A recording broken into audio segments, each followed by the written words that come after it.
तो पकड़ो। नहीं छोड़ दो प्लीज। अंदर चल चल। प्लीज बोलो, प्लीज मुझे बाहर आने प्लीज।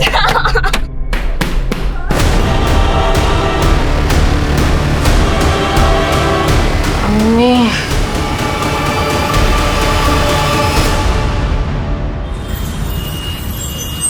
मुझे सब पता है तू क्या करना चाहता है। अरे अम्मी क्या गलत कह दिया हमने? एक बात बताओ, अच्छा खासा लड़का है वो, खुद की चक्की है उसकी, खुश रखेगा हमारी रुबैया को, देख लेना। बहन की खुशी की इतनी फिक्र होती तो 50 साल के बुढ़े का रिश्ता न लेकर आता तू। अभी उसकी अम्मी जिंदा है उसका ख्याल रखने के लिए। अरे तो कब तक जिंदा अरे अम्मी समझने की कोशिश करो, घर के हालत पता है ना क्या है हमारे, देख नहीं सकती है वो, कोई लड़कों की लाइन नहीं लगने वाली यहाँ पे उसके लिए। देखना मैं उसका निकाह ना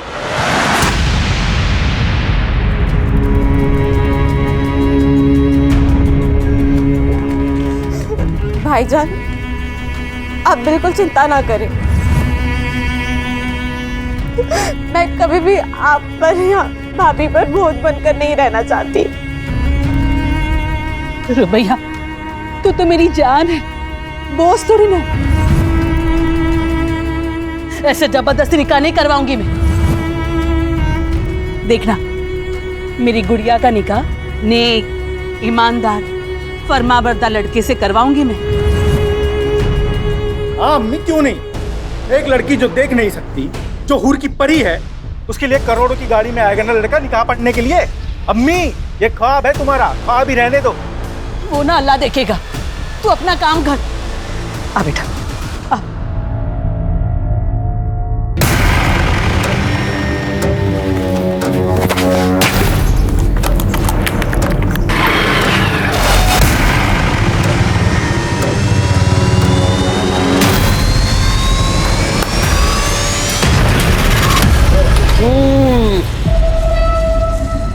अरे होने वाले साले साहब, मसला कहाँ तक पहुंचा?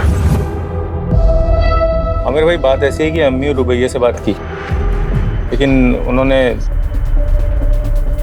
इनकार कर दिया। 50 साल के बुड्ढे के साथ तुम्हारी बहन का रिश्ता कैसे हो सकता है? यही ना? ये तुम लोगों ने अच्छा नहीं किया यूनुस। आमिर भाई ऐसा है कि आप खामखामे नाराज हो रहे हैं। मैंने अपनी तरफ से पूरी कोशिश की जितनी कर सकता था।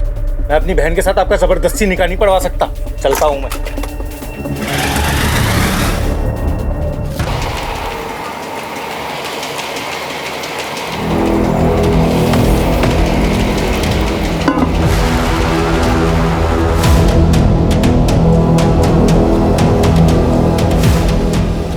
अरे हमसे क्या शर्माना,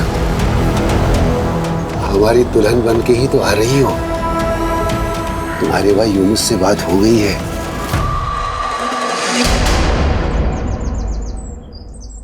गुलरेज कितना सुनना पड़ा हमको तुम्हारी वजह से, पता है? तो ऐसा काम करता ही क्यों है कि सुनना पड़े।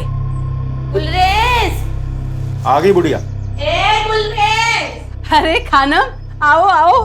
सलाम वालेकुम। वालेकुम अस्सलाम, आओ बैठो।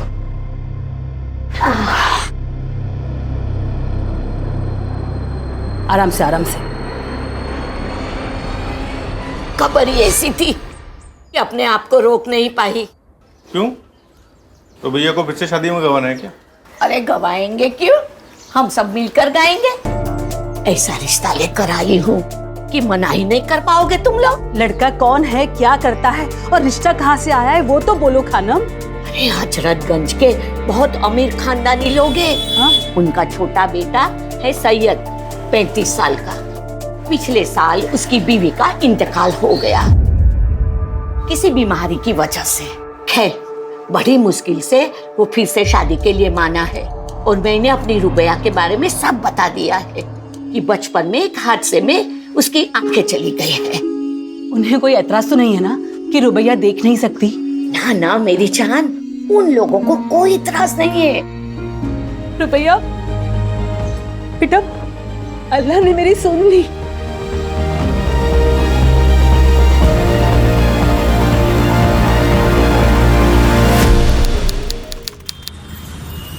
सैयद अमीन इब्न तौफीक अमीन, आपका निकाह रुबैया शेख बिनते फैज शेख से सिक्का राइजुल वक्त 51,000 में तय पाया है।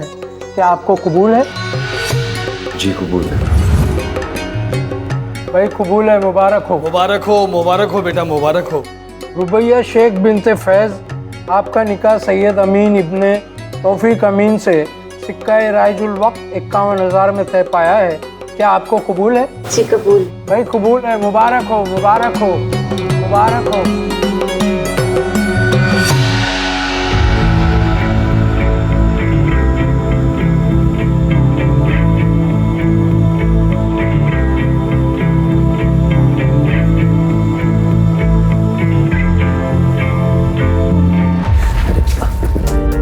क्या कर रही हो?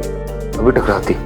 वो मैं इस कमरे की चीजों को पहचानने की कोशिश कर रही हूँ ताकि आगे जाके ठोकर ना लगे। आओ बैठो।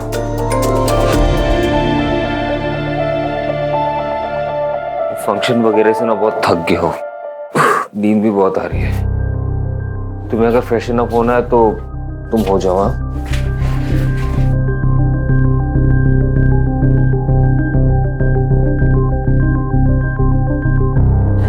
आपसे एक बात पूछूं? आपको सच में कोई एतराज तो नहीं है ना कि मुझे दिखाई नहीं देता?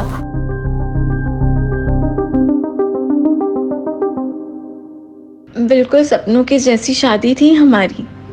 यकीन ही नहीं होता था कि ख्वाब है या हकीकत। बस सब कुछ हकीकत ही था। रुबैया, तुम शादी में बहुत खूबसूरत लग रही थी।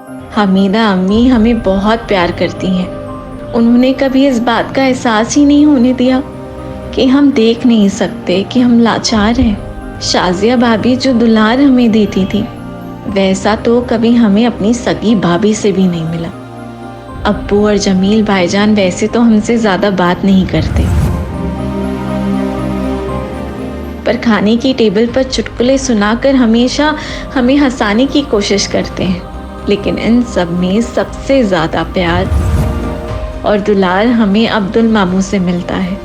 जब भी आते हैं मेरे लिए गुड़ की बर्फी ज़रूर लाते हैं। हमारे शौहर सैयद एक नेकदिल इंसान है, कम बोलते हैं, पर मेरे लिए उनकी मोहब्बत हमें महसूस होती है। कुछ दिनों से शायद परेशान जान पड़ते हैं। उनकी अपने बिजनेस पार्टनर से कुछ कहा सुनी हुई है। अल्लाह से बस यही दुआ है कि सब ठीक हो जाए। सैयद कहाँ छिपकर बैठा भाड़ा? अरे क्या हुआ? हाँ? ये क्या तरीका है? तू मुझे मेरा तरीका मत समझा। एक मिनट केतन बेटा, तुम घर में हो, इतना क्यों गुस्सा हो रहे हो? क्या बात? ये सब आप अपने बेटे से पूछिए। इसने मुझसे बिना पूछे कंपनी के अकाउंट से 5 करोड़ रुपए निकाले। वो पैसे मेरे। वो पैसे मेरे हैं, मैंने निकाल लिए। क्या करेगा अभी तू? चल निकाल, चल चल चल। पैसे अपनी अखबार मत करा। जमीन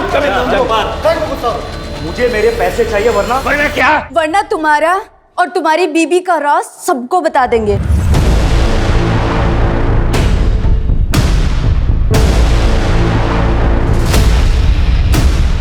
कौन सा सच और क्या बोल रही हैं ये?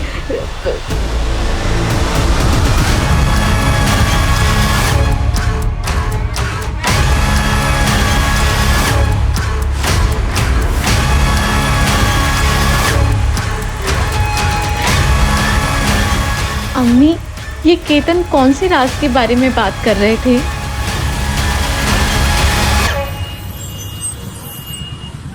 हाँ मित्र। अच्छा वहाँ भी नहीं है।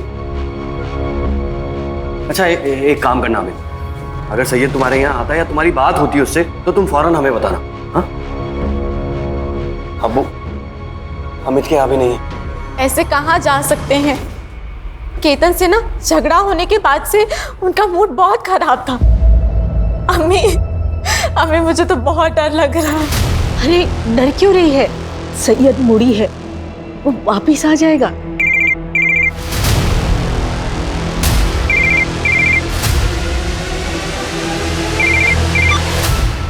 हेलो साहब, मैं दामोदर साहब, फैक्ट्री का वॉचमैन। सैयद साहब यहाँ पे खून में लथपथ पड़े साहब। क्या?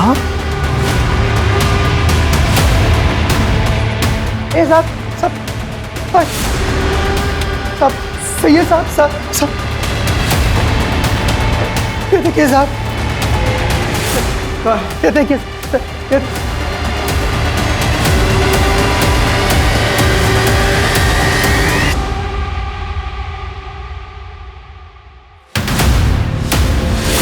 सैयद, सैयद मेरे बेटे, जमील देखो ये क्या हो गया इसे? अब संभालिए। अरे ये क्या हो गया? बॉडी पे कोई स्ट्रगल के निशान तो नहीं है, हथियार दिल के आर पार है, एक ही झटके में ढेर कर दिया। ये केतन और दीना नहीं मेरे बेटे को मारा है साहब, उन दोनों ने ही मारा है। मेरे बच्चे।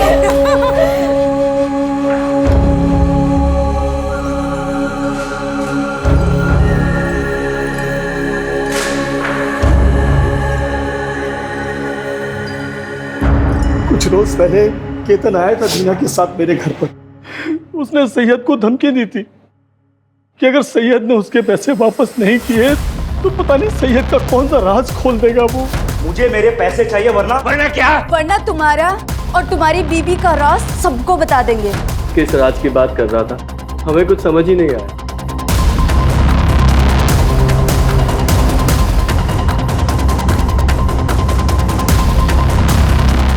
साहब शाम को 5 बजे मिल बंद हो जाती है। मिल का ज्यादातर काम केतन साहब ही संभालते हैं, सैयद साहब तो कभी कभी आते हैं। सर सब कुछ छान मारा लेकिन कहीं भी कोई ऐसा निशान नहीं जिससे लगे कि यहाँ झगड़ा हुआ है। वॉचमैन वगैरह से पूछताछ कर लिया, किसी को कुछ नहीं पता। बॉडी को पोस्टमार्टम के लिए भेजो और फैमिली मेंबर्स को इन्फॉर्म करो, जब तक का इंक्वायरी पूरी नहीं हो जाती ये फैक्ट्री बंद रहेगी। और ये केतन और दीना उन्हें पुलिस थाने लेकर आओ, बाकी फैमिली मेंबर से तुम बात करो। यस। कॉल रिकॉर्ड्स चेक किए आप लोगों के? 12 से 1 फैक्ट्री में क्या कर रहे थे? ऐसा क्या काम आ गया? सैयद से कौन से राज फाश होने की बात कर रहे थे तुम लोग? मुझे मेरे पैसे चाहिए वरना क्या? वरना तुम्हारा और तुम्हारी बीबी का राज सबको बता देंगे। मुझे नहीं पता कि वो किस राज के बारे में बात कर रहे थे, मैं तो खुद सुन के हैरान थी। सच सच बताओ, सैयद को क्यों मारा? सर हमने सैयद को नहीं मारा। हाँ हम दोनों फैक्ट्री गए थे, कुछ काम था, लेकिन जब हम दोनों वहां पहुंचे तो सैयद की लाश वहां पहले से पड़ी हुई थी। पुलिस को ये बात बताना जरूरी नहीं समझा तुमने? सर हम डर गए थे क्योंकि सैयद के साथ सुबह ही हमारा झगड़ा हुआ था, तो लोगों को यही लगता कि हम दोनों ने ही कुछ किया है, इसके लिए हमने किसी को कुछ भी नहीं बताया। राज की बात? सर कोई राज नहीं, वो तो ऐसे ही हमने उसे डराने के लिए कहा था, पर मैंने उसे किसी से बात करते हुए सुना था कि ये बात मेरे परिवार वालों को नहीं पता चलनी चाहिए। देखो ये बात मैं अपने घर वालों को नहीं बता सकता। आप मैं समझ रहा हूँ लेकिन तुम मेरी बात तो समझो ना। पर वो बात क्या है वो हमें नहीं पता।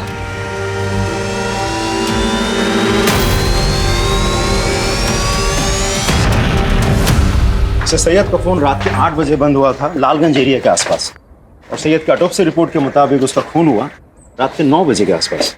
लेकिन सर केतन और दीना तो रात के 12 बजे आए थे फैक्ट्री में। सर ऐसा भी तो हो सकता है मारा कहीं और हो और बॉडी डंप करने यहाँ फैक्ट्री में आए हो। इतनी बड़ी बेवकूफ़ी वो नहीं कर सकते क्योंकि वो जानते हैं अगर बॉडी मिल में मिलेगी तो सबसे पहले पूछताछ होनी चाहिए। लेकिन सर मुझे ये समझ में नहीं आ रहा है कि सैयद के बारे में केतन ऐसा क्या जानता है जो हमसे शेयर नहीं करना चाह रहा। एक काम करो अंकिता, रुबैया से जाके दोबारा पूछताछ करो, हो सकता है कोई इन्फॉर्मेशन निकले। Okay sir. अम्मी, अम्मी कहाँ है आप?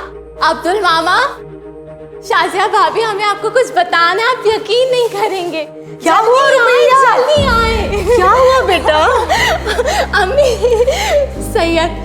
सैयद जिंदा है। वो कल रात मुझसे मिलने आए थे। ऐसी बातें करके क्यों हमारा दिल जलाना चाहती हो रुबैया?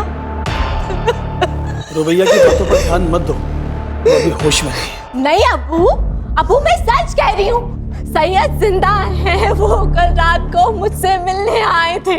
हाँ बेटी, हाँ बच्ची समझ रहा हूँ मैं, तुझसे बहुत प्यार करती थी इसीलिए तुझे ऐसा लग रहा है।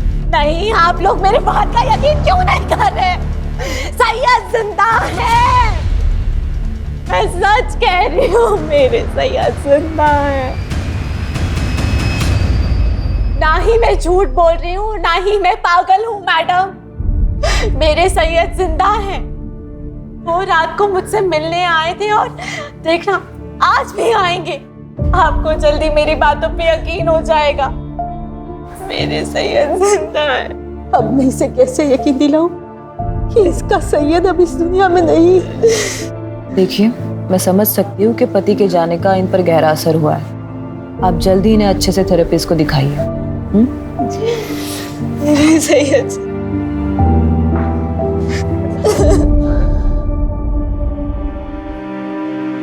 क्यों कोई मेरा यकीन नहीं कर रहा है कि अब जिंदा है सैयद? कहीं ये मेरी कोई गलतफहमी तो नहीं? नहीं, मैंने महसूस किया है आपको। मुझे सबको साबित करना ही होगा कि आप जिंदा हैं।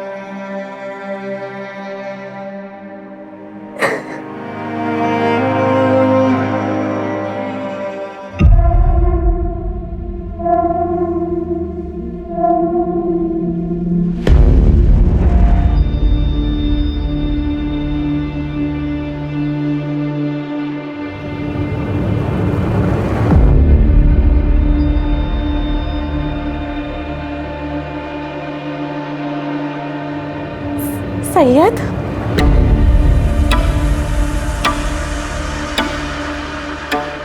सैयद तुम आ गए?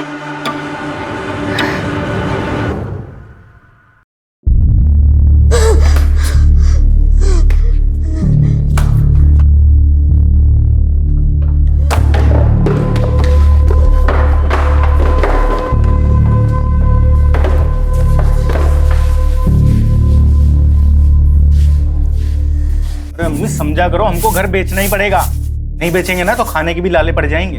दुकान बंद हो गई है तो दूसरा काम कब मिलेगा उसका कुछ पता नहीं है। रुबैया का फोन है। हाँ रुबैया, बोल मेरी बच्ची, तू ठीक है ना? अम्मी, मैं आप लोगों के यहाँ पे थोड़े दिन हरदोई रहना आना चाहती हूँ। यूनुस भाई को कहिए ना कि मुझे लेने आएंगे। हम नहीं जाएंगे, लखनऊ से वापस आने में पूरा दिन चला जाता है हमारा। कोई बात नहीं, मैं खुद ही आ जाऊंगी। अब उस यूनुस भाई को कहिए ना कि मुझे बस स्टॉप पे लेने आ जाए। मैं 10 बजे की बस पे बैठ के ना 12:30 बजे तक पहुंच जाऊंगी। हाँ बेटा, लेने आ जाएगा। हाँ तू आजा बेटा, चले जाना। ऐसे अचानक जाना है तुम्हें? क्या हुआ? सब ठीक तो है ना? हाँ सब ठीक है, बस मुझे मेरी अम्मी की याद आ रही है।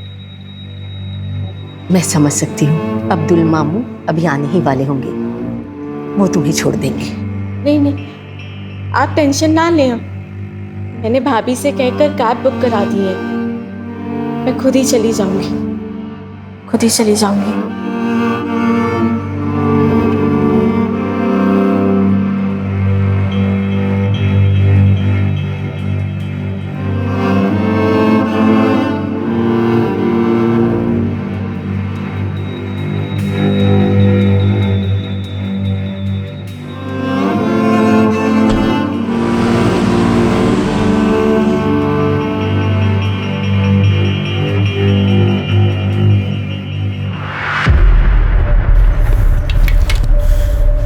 जरूरत थी क्या ऐसे यहाँ पे आने की?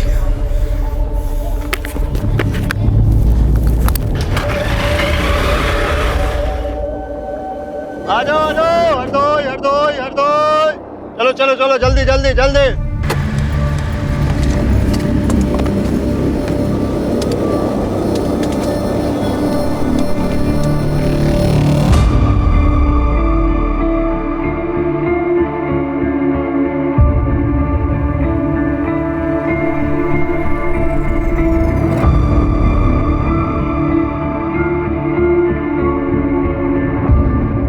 हरदोई हरदोई हरदोई हरदोई हरदोई हरदोई हरदोई हरदोई। कहाँ जाएंगे मैम? ये बस हरदोई जाएगी। हाँ जी हाँ जी हाँ जी, आइए आइए।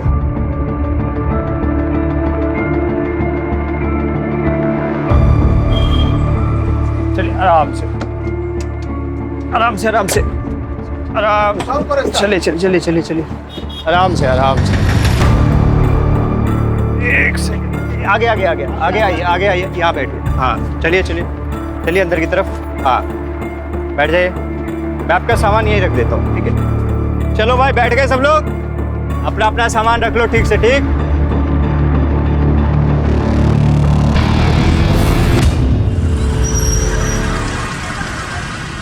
हाँ हाँ, आदाब गुलरेज बहन। रुबैया पहुंची क्या? हम लोग बहुत देर से कोशिश कर रहे हैं, उसका फोन बंद आ रहा है। मैंने यूनुस को भेजा है बस स्टॉप पे लेने के लिए, लेकिन उसे भी काफी वक्त हो गया है। वो हो सकता है बस छूट गई हो, दूसरी बस में हो। अल्लाह करे ऐसा ही हो। आए तो फोन करवा देना। जी जरूर। अम्मी, हमें रुबैया को अकेला भेजना ही नहीं चाहिए था। अम्मी, अरे हम तो कब से बस स्टॉप पे खड़े होकर रुबैया को ढूंढ रहे हैं घंटों से, वो कहीं मिली नहीं। ना वो 10 बजे वाली बस में थी, ना वो 2 बजे वाली बस में। अम्मी हमको लग रहा है रुबैया हरदोई पहुंची नहीं है।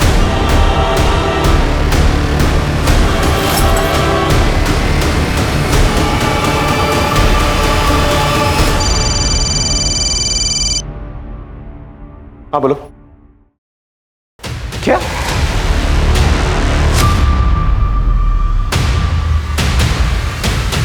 रुबैया मिसिंग? कहाँ चली गई मेरी बच्ची? पता नहीं क्यों उसे यकीन था कि सैयद जिंदा है और वो उसे रात में मिलने आता है। मुझे लगता है कि शायद इसीलिए मेरे पास आना चाहती थी, ताकि उसके ससुराल वाले को ये ना लगे कि उसकी दिमागी हालत ठीक नहीं है। हमने कभी उसे ये सब नहीं कहा। अच्छा एक बात बताइए, सैयद और रुबैया के आपसी रिश्ते कैसे थे? मेरा मतलब है उन दोनों में सब कुछ ठीक ठाक चल रहा था? सर, दोनों के बीच के रिश्ते बड़े अजीब थे। सैयद रुबैया से हमेशा एक दूरी बनाए रखता था, कभी बात भी नहीं करता था उससे। पर रुबैया हमेशा कहती थी कि कमरे में वो बड़े प्यार से रहता है। सर, मुझे ये बात बड़ी अजीब लगती थी।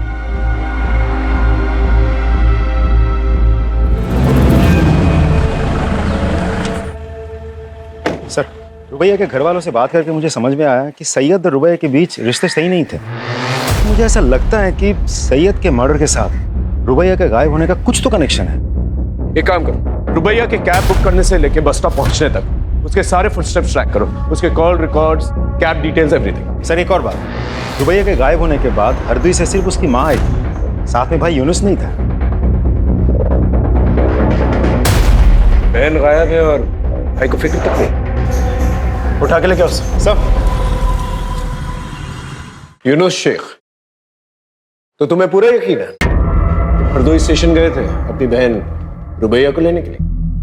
सर मैं गया था सर मैं बस स्टॉप पे पहुंच गया था, यही कोई 12 के करीब सर। मैंने तो अगली बस का भी इंतजार किया, तब मुझे लग रहा है वो पहुंची नहीं स्टेशन पे। कैसे गए थे वहां पर? बाइक से गया था सर मैं।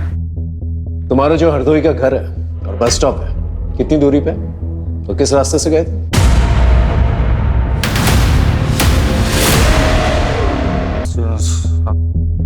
दस किलोमीटर की दूरी पे है सर।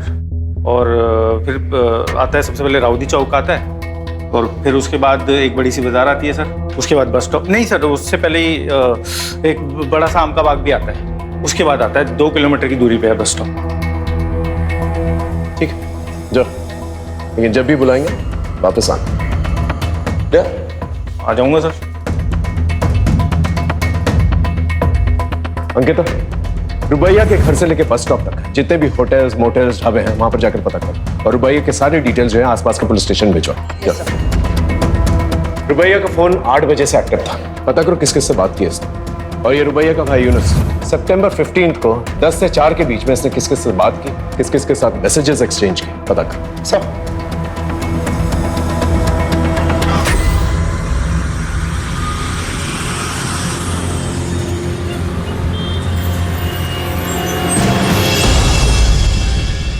रुबैया को छोड़ने के 3 दिन के बाद तू काम पर लौटा है। आता 3 दिन तक। रुबैया कहां पर है? बोल। कौन रुबैया? ये गांव गया था, बाप बीमार है, आप फोन करके पता कर लो। और रही इस लड़की की बात, मैंने उसको बस में छोड़ा, वो बस में बैठी और मैं वहां से चला गया। तूने उसे बस में बैठते हुए देखा था? साहब मैडम को दिखाई नहीं देता था, इसलिए वहाँ पे तब तक मैं रुका रहा जब तक वो बस में बैठ नहीं गई। वो खिड़की की तरफ बैठी थी। लेकिन साहब आप लोग मुझसे क्यों पूछ रहे हैं ये सब? मैंने कुछ नहीं किया। हो सकता है तू कुछ नहीं जानता, लेकिन रुबैया तब से गायब हुई है जब से तेरी गाड़ी में बैठी है। सर इसके बाद भी मेरी बुकिंग थी, आप चेक कर लीजिए। जब तक का ये केस सॉल्व नहीं हो जाता ना, तेरी ये गाड़ी जो है ना हमारी कस्टडी में रहेगी। जा और शहर छोड़कर जाने की कोशिश मत करना। गाड़ी कस्टडी में। सर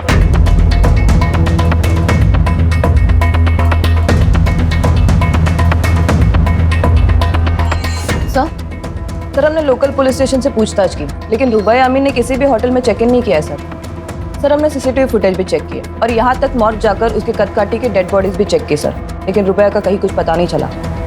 तो आखिर ये रुबैया हरदोई बस स्टॉप से गई कहाँ?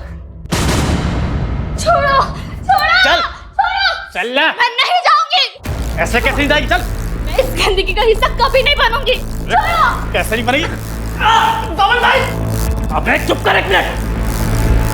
हाँ लाला, इसको डराने से कुछ नहीं होगा। कहो तो इसको अपने तरीके से इसकी औकात दिखाता हूँ। लड़की को खरोच भी नहीं आनी चाहिए, कोई दूसरा तरीका ढूंढ। ठीक है लाला। छोड़ दो, छोड़ दो। चल चल। नहीं छोड़ो। प्लीज खोलो, प्लीज मुझे मारो मैंने, प्लीज।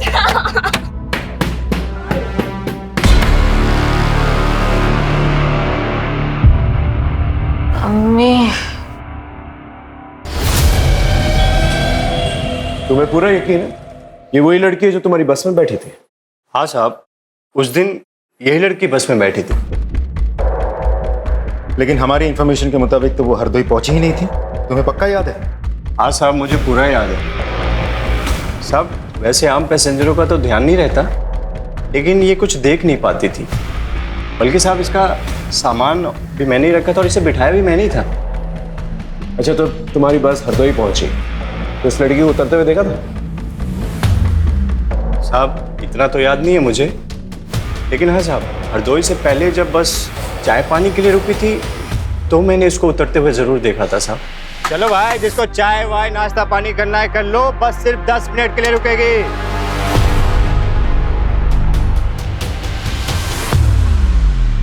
अच्छा, इस लड़की को दोबारा बस पे चढ़ते हुए देखा था आपने? हाँ सर, हमने देखा था।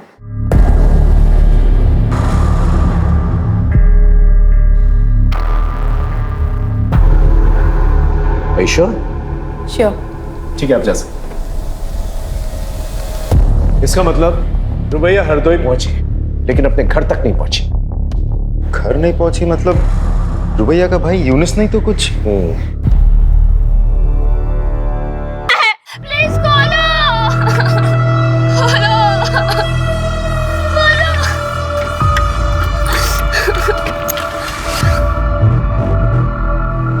आज कस्टमर लेकर आ रहा हूँ, जरा से भी चालाकी करने की कोशिश की ना। तुम लोग जो बोलोगे वो मैं करूंगी।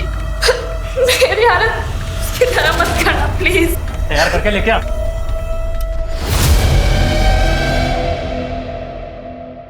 अम्मी, अम्मी, अम्मी।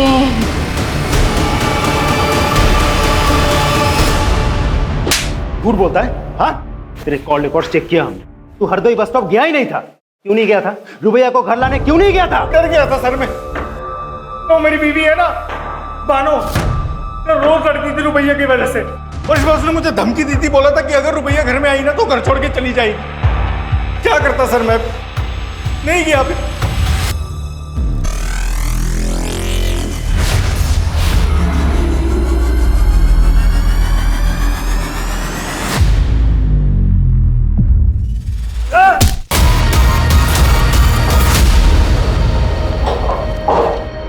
लाला, आयशा भाग गई। आयशा जिंदा नहीं बचनी चाहिए।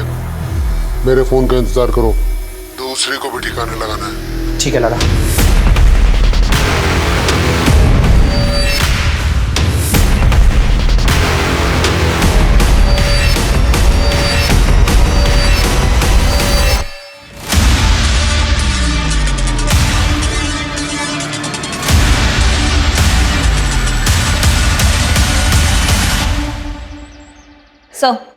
सर हमने रुबैया के ससुराल वाले की सीडीआर चेक की।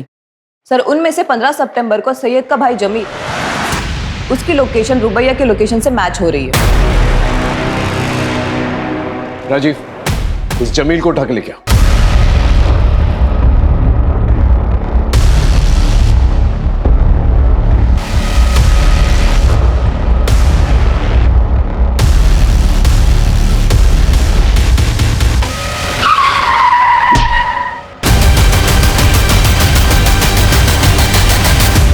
सर, जमील का एक्सीडेंट हो गया, उस पर किसी ने गाड़ी चढ़ा दी है। क्या? जमील हम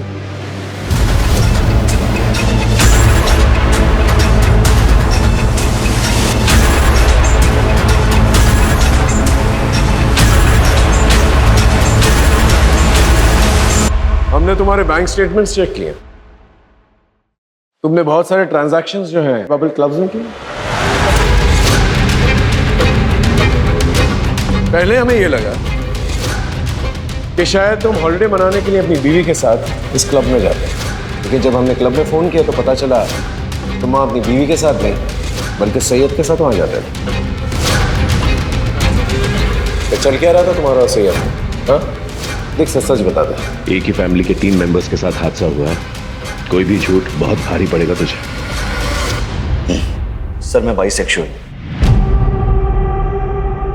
और सैयद गे था।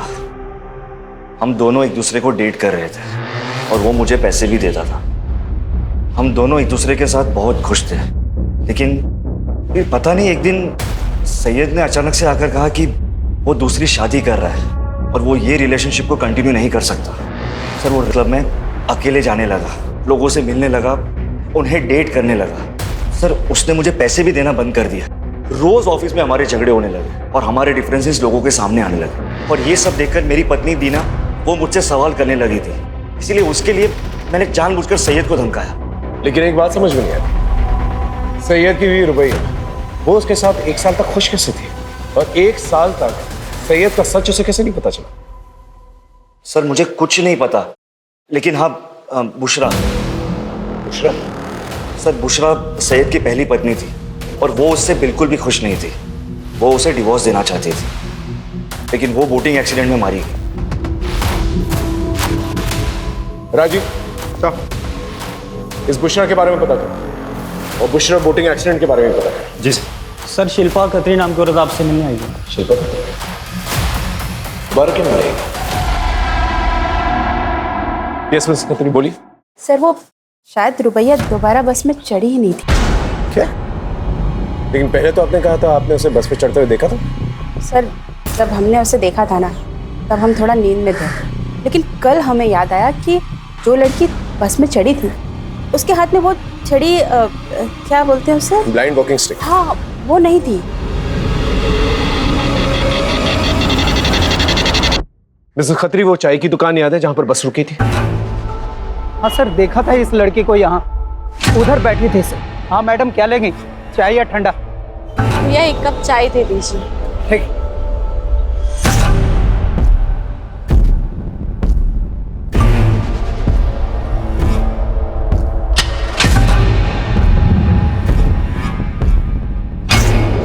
तो तुम कह रहे हो एक आदमी आया था उससे मिलने के लिए, फोन पे उससे बात करवाई और लड़की उसके साथ चली गई? जी सर। उस आदमी की शक्ल याद है? नहीं सर, शक्ल तो नहीं याद है, लेकिन हाँ सर उसकी काली काली दाढ़ी थी और यही बैठा हुआ था सर। और उधर दूर में एक ब्लू कलर की बहुत बड़ी गाड़ी थी सर। ये आदमी लड़की को गाड़ी में लेकर गया, उसमें 2 लोग बैठे हुए थे और गाड़ी चली गई सर। ठीक है, थैंक यू। सर रुबैया जिसके भी साथ गई अपने भरोसे से गई है। नहीं, उसने उस पर भरोसा नहीं किया जिसके साथ गई, उसने उस पर भरोसा किया जिससे उसने फोन पर बात की। वो हरदोई अपनी अम्मी के घर पहुंचना चाहती थी, अपनी अम्मी को शायद कुछ बताना चाहती थी, लेकिन वो हरदोई पहुंच नहीं पाई। 15 सितंबर को जो ब्लू गाड़ी के बारे में बता रहा था, ये टोल प्लाजा जाके उसके बारे में पता करो। ये सच है अंकल, सैयद को लड़कियों में कोई दिलचस्पी नहीं थी और ये बात सैयद की पहली पत्नी बुशरा को भी पता था। झूठ है ये सब। बुशरा सैयद के बच्चे की मां बनने वाली थी। रुबैया और सैयद दोनों बहुत खुश थे और आप कह रहे हैं कि उसे औरतों में कोई कुछ भी कहेगा आप उसका विश्वास कर लेंगे? अरे वो हमारे घर का बच्चा था, इस बूढ़े ने 2-2 जवान बेटे खोए हैं साहब। ऐसे वक्त में तो इस घर में इस तरह की बेहुदा बातें मत कीजिए आप। और कोई है जो हम सबको एक एक करके मारना चाहता है, उसे जाकर ढूंढिए आप। पता नहीं हमारी बच्ची रुबैया किस हाल में है, पता नहीं वो जिंदा है भी कि नहीं।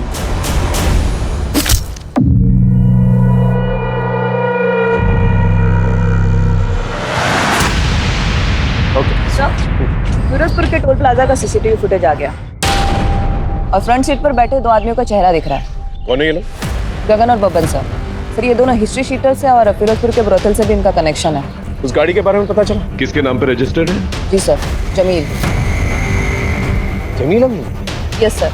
सर वही रुबैया को लेकर गया था और इसके पहले कि हम उससे कुछ पूछ पाते उसका मर्डर हो गया सर।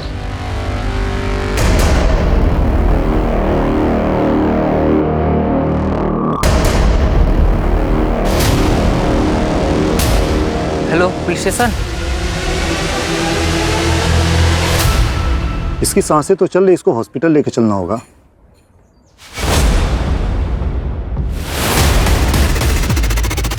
एक और लाश।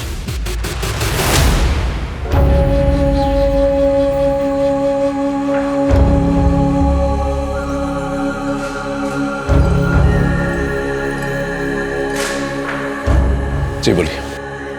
विक्टिम की मौत गला काटने से हुई है। बॉडी को 48 आवर्स हो चुका है और इसके साथ एक और जो लड़की की बॉडी आई थी जो बच गई, लेकिन दुख इस बात का ज्यादा है कि विक्टिम प्रेग्नेंट थी। Pregnant? She was 2 months pregnant. लेकिन ये कैसे हो सकता है? इसके पति को मरे हुए तो 3 महीने हो चुके हैं। सैयद जिंदा है, वो कल रात को मुझसे मिलने आए थे। सर क्या हो रहा था इसके साथ उस घर में? कहीं इस बच्चे का बाप जमील तो नहीं? कहीं वो रुबैया के अंधेपन का फायदा तो नहीं उठा रहा था? हाँ बोलो। सर जमील के आदमी बब्बन और गगन का पता चल गया है। उन दोनों की लोकेशन गवर्नमेंट हॉस्पिटल की है जहां आयशा का इलाज चल रहा है।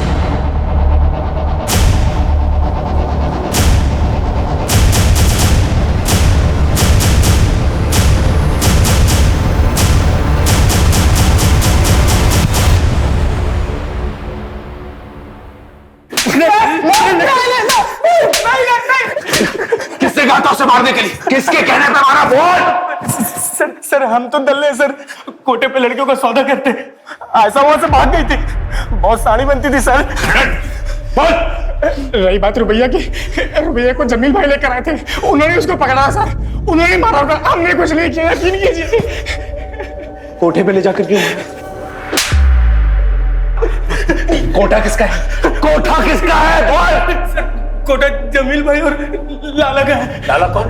कौन लाला? कौन लाला? बोल। लाला यानी अब्दुल मामू का।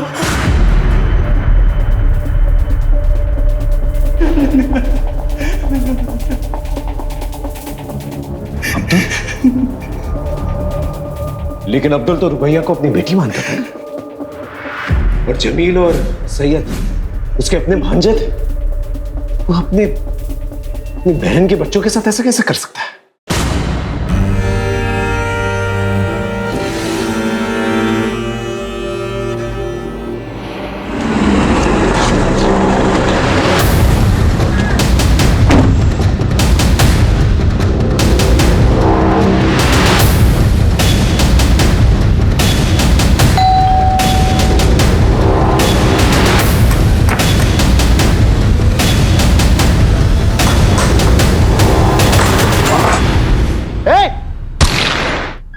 गर्दन पर गोली लगी है, हॉस्पिटल लेके जाओ। सर लेकिन अब्दुल ये सब करेगा ही क्यों? और इन सब में जमील कैसे फंस गया? सर क्या चल रहा है मुझे कुछ समझ में नहीं आ रहा है, अजीब पहेली है। सैयद की पहली बीवी बुशरा, वो भी प्रेग्नेंट थी ना सर, और उसकी मौत बोटिंग एक्सीडेंट में हुई थी। सबका जवाब हमें इस हार में मिलेगा। सर सन 2020 में भी भूषण अमीन ने अपने पति और ससुर के खिलाफ रिपोर्ट लगाई थी। ये देखिए रिपोर्ट। सैयद के खिलाफ तो कंप्लेन समझ में आती है, लेकिन तौफीक अमीन के खिलाफ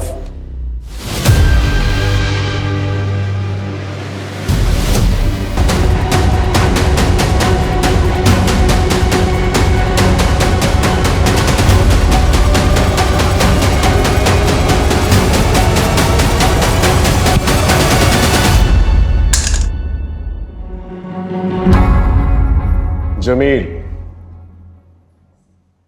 अब्दुल और हमीदा, तुम लोग तो सिर्फ प्यादे हो। असली वजीर तो आप। 2020 में सैयद की पहली बीवी बुशरा, वो उसे छोड़कर हरियाणा जा रही थी। वो प्रेग्नेंट थी। कैसे? मैं नहीं चाहता था कि हमारे परिवार की सच्चाई बाहर वालों को पता चले। हमारे अपने खून, हमारे अपने छोटे बेटे सैयद को लड़कियों में कोई दिलचस्पी नहीं है। मैं चाहता था कि वो एक अच्छी सी लड़की के साथ निकाह करके इज्जतदार जिंदगी बसर करे, इसलिए मैंने बुशरा के साथ उसका निकाह करवाया। लेकिन नहीं, सैयद का दिमाग नहीं बदला और एक दिन जिस बात का डर था वही हुआ। बुशरा को सच्चाई पता चल गई। उसने ठान लिया कि दुनिया को वो सच्चाई बता देगी। मैं कैसे होने देता ये सब? अबू मुझे मेरे भाई से बात करनी है। मैं घर चली जाऊंगी। अबू खुदा के नाम मुझे यहाँ से जाने दीजिए, ताकि तू हमारे खानदान का नाम बदनाम कर सके। और मैं तेरा वो हाल करूंगा कि तू यहाँ से जाने लायक नहीं रहेगी।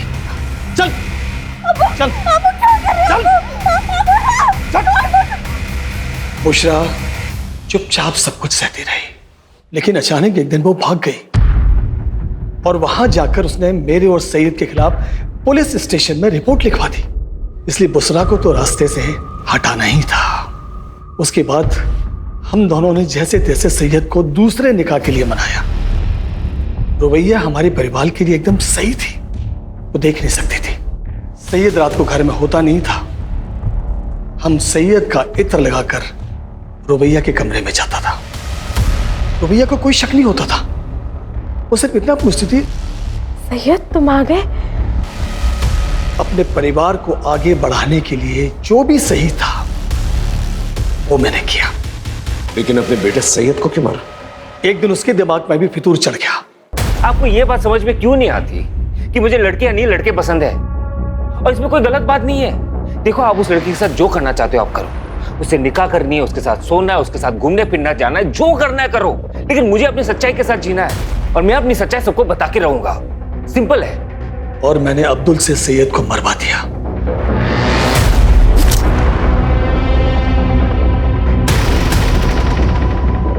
और मैंने और जमील ने मिलकर सैयद की बॉडी को फैक्ट्री में रखवा दिया, जिससे सारा शक केतन पर जाए।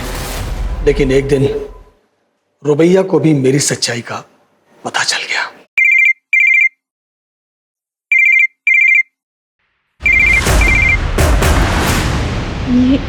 ये रिंगटोन तो अब्बू की फोन की है। अब्बू? और सैयद के मरने के बाद भी मैं ही था वो जिसे वो सैयद समझ रही थी। उसके बाद मैंने जमील को रुबैया के पीछे लगा दिया। हमारे अब्बू ने जो तुम्हारे साथ किया उसके लिए हम बहुत शर्मिंदा है रुबैया। अच्छा रुबैया, तुम हमारे साथ चलो। बस में जाना तुम्हारी जान के लिए खतरा है। और ये अब्दुल मामू भी तुमसे बात करना चाह रहे थे। हेलो मामू, मामू अब्बू। अब बेटा, तौफीक ने तुम्हारे साथ इतनी जलील हरकत की मुझे पता चल गया है। तुम एक काम करो, जमील के साथ यहाँ चली आओ। ठीक है। और अब्दुल से कहा कि रुबैया को भी मार दो। माफ कर देना मेरी बच्ची। अगर तौफीक का कर्जा मुझ पर नहीं होता तो मैं ये कभी नहीं करता।